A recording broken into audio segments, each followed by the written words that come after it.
Alright guys, check this out. This is a SEESII electric chainsaw. That's right, I said electric. It comes with 2 of these 40-volt batteries that seem to run a long time. I have sat with this thing for a little while, and you see all the oil I've dumped out on the oiler there. So I've sat with it a little while. I've been using it about 2 weeks, maybe 3, just to try to get a feel for it. Because I'll be honest with you, I bought it as a joke. I ordered 2 off of TikTok. I ordered this SEESII electric chainsaw, and I ordered a Vivo gas-powered saw. I got this thing and I thought, well, let me try it out first. So I did. I brought it up here and I tried it out.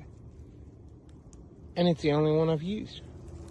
Man, I hadn't pulled my Husky out. I hadn't pulled the Vivo out. I've been using this thing completely. It's light. It's quiet. It's easy to use. And it has plenty of power to get through it. The batteries last a long time. One will charge while the other one is being used. It has absolutely worked out great for what I'm doing up here. So, I think I've got a link for it in the shop. And I will try to link this video. You should really check it out. I am impressed.